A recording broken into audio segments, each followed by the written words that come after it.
tuned in to The Andrew Lawton Show. I do want to talk about some of the anti-Semitic incidents that we've been seeing across this country. I shared yesterday a clip of what looked like a young boy making a call for violence against Jews and Israelis, leading a crowd in a chant of intifada, revolution, resistance, from the river to the sea, all of these catchphrases.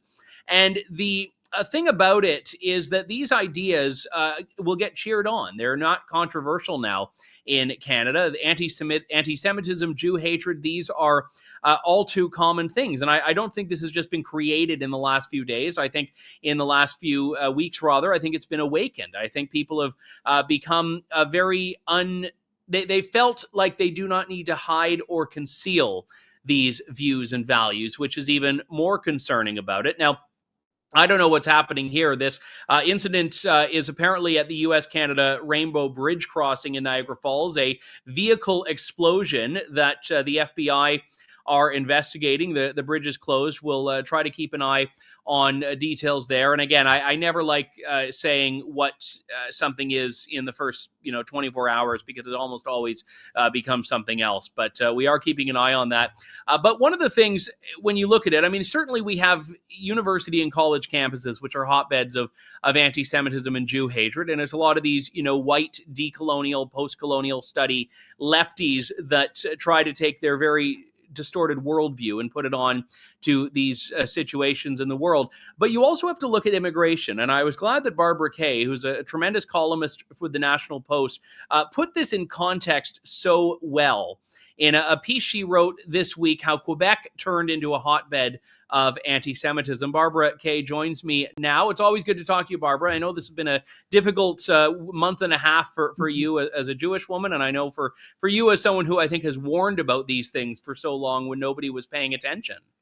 Yes, thanks, Andrew. It has been a difficult time, and it does make it more difficult, the frustration of having, for the last 20 years, been very aware of what's been happening in Europe, and sort of a foretaste of what we could have figured was going to happen here as our immigration patterns were echoing those of Europe.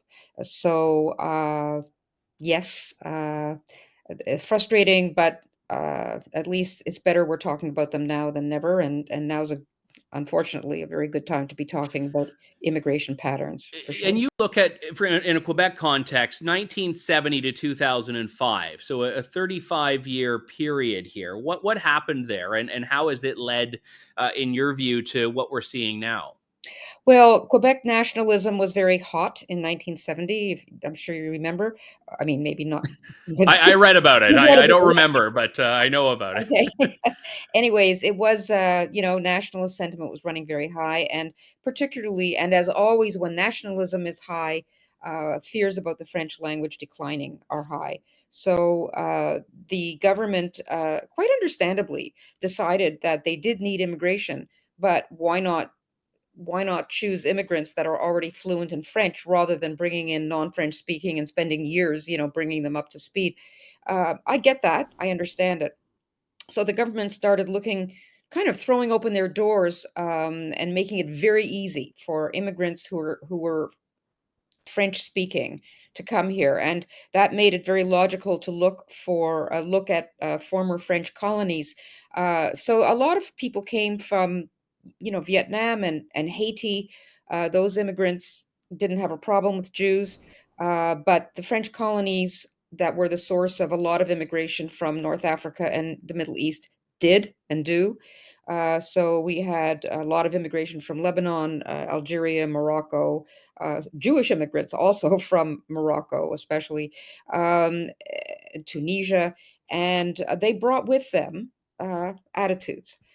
So some of them really, look, most of these immigrants, it has to be said again and again, and I say it because I mean it. Most of these immigrants do not present a problem. Most of them just want a good life. They're peaceful. They're apolitical. But if even 1% of many, many, many, many thousands of people are activists and do harbor certain hatreds and want to see those hatreds expressed in action, that's not good, because it doesn't take very many to make trouble.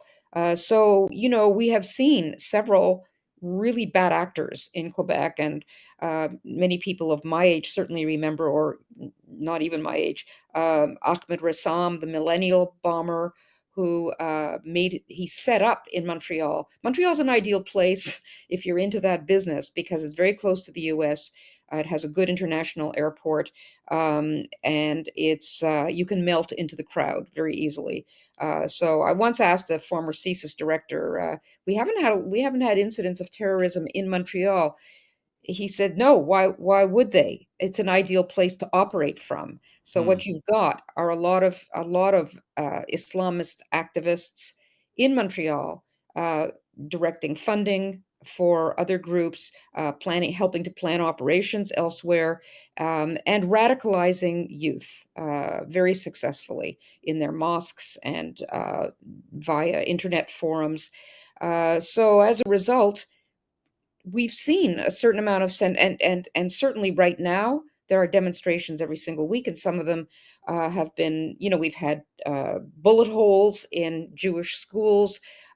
We've had Jewish owned businesses vandalized. We've had a hit list of, well, I don't know if it's a hit list, but a list of Jewish owned enterprises circulating. One restaurant in my vicinity, which has a very big Jewish clientele, has had a demonstration every single week right outside its windows. Unfortunately, the police would not even put a perimeter, and very hostile. He's lost a lot of money because when they assemble like that, the guests can't get out of their underground garage. They can't exit into the street, so they're causing a lot of trouble. And I do feel that it it has that feeling of something much worse. When you put bullet holes in a door, you're really saying to the people whose kids go to that school, this time, we shot into the door at night when nobody was there. Next time, well, maybe there will be somebody there. I think Montreal Jews are extremely fearful. We have no quarrel at all with Monsieur Legault. Premier Legault has made several statements that are absolutely, you know, perfect.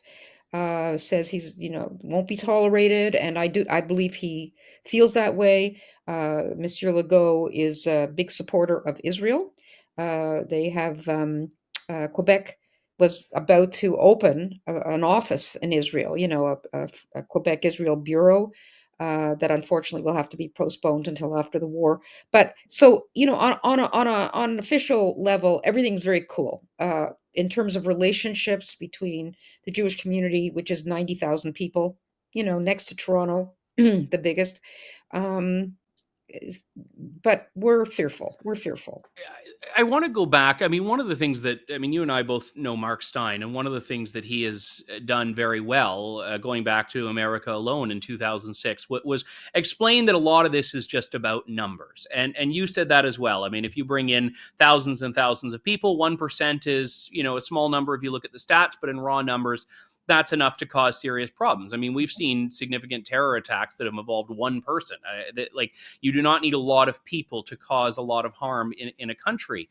And when we look at anti-Semitism, I think the best case scenario is that if someone has, some anti-Semitic beliefs and they emigrate to Canada, that the country itself has sufficiently said these are not tolerant here, that you shut up about it.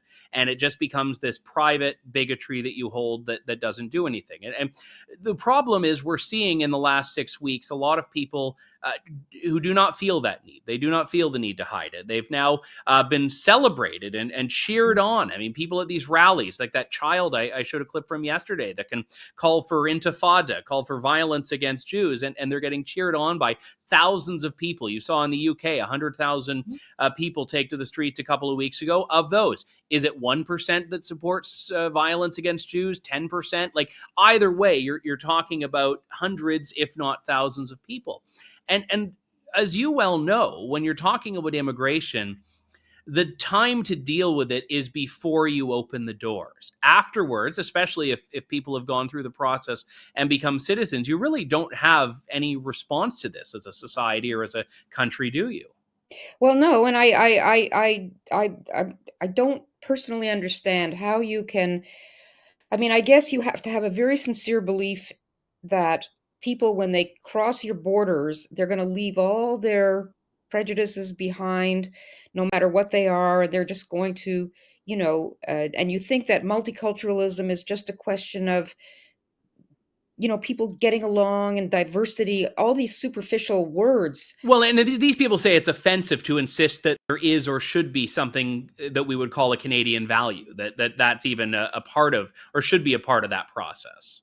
Well, I should think that one of our values that in any democratic country would be that people from various backgrounds and religions and, should be able to get along with each Mm-hmm. other without one group fearing that because, that they have been collectively tarred as inferior or worthy of extermination. I mean, one would think that would be a basic value for any democratic country. So if you know that you're importing people who have grown up with I've had countless Middle Easterners tell me who they themselves have sort of managed to divest themselves of these old prejudices. Mm-hmm. But they have told me, you just have no idea how common anti-Semitic it's like a given. It's just a given. I know that in Egypt, for instance, which has had a cold peace with Israel since 1979, um, you'll still find on the street people selling the Protocols of the Elders of Zion. It's a very popular, and this is these myths and horrible blood libels are considered common knowledge in amongst us, in parts of the Middle East. That's how it is. Um, and you should and it's up to the government to know that Mm-hmm. if they're importing people from one part of the world, investigate what are these people's cultural values. I know we're not supposed to say that, but you know what? Now that people are running around the streets saying Jews are horrible, gas them, or whatever, I think I can say, and you can say, or whoever wants to can say, not all cultures are equal, and not all cultures can be counted on to produce people who have respect for the beliefs or for other people, as individuals and not according to Mm-hmm. uh, biases that they've inherited from their culture. So, Angela Merkel admitted finally after she, brought in a million North African migrants that it just wasn't working out so well in terms of anti-Semitism in Germany, which was exploding amongst that population, or Well, acts and we of, also saw hate sexual crimes violence just went absolutely up, spike up, in that up. time. Yeah. So when you say here, we've seen anti-Semitism rising like crazy, well, come on, let's get epidemiological about it. What is the source of this rise and this sudden rise in anti-Semitism? Is it, where is the hatred coming from? Where is the actual the stuff that is criminal? Where is that coming from? And let's talk about it. I think we have to be very open. Otherwise, we're not going to be able to start uh, dealing with it in an educational way. It's no good to just say, yeah, we're going to have Holocaust education for everybody. Mm-hmm. That doesn't work, by the way. A lot of the Holocaust education is obligatory throughout Europe, especially in Germany. Every kid in Germany gets a lesson, a vivid lesson. They're taken to the camps. So they know their Holocaust education. It has not stopped anti-Semitism. Well, and So we that's have not the answer. I don't know the what the federal answer is, liberal. but I know one answer is to start looking at who we're bringing in, from where, and what kind of biases they have about Jews, Mhm. because that's the primary vector, for trouble from especially amongst Islamists. I mean, Islamists tell us. We Mhm. don't have to guess. They're very open about it. They hate Jews, and they say so. Yeah. Well, and we So have the federal why are government we ignoring seeking that? the Why are we federal. pretending that Islamophobia is just as big a problem as anti-Semitism? It just isn't. It isn't. Mhm. People don't like Islamism. That's not a phobia. They don't like it because it's horrible. But we should be able to talk about this. Well, the federal government this week redoubling its commitment to regulating online hate, as though the internet is just, the source of anti-Semitism, without talking about this immigration side. It was a great column you wrote, Barbara Kay. Thank you very much for coming on. Thanks for listening to The Andrew Lawton Show. Support the program by donating to True North at www.tnc.news.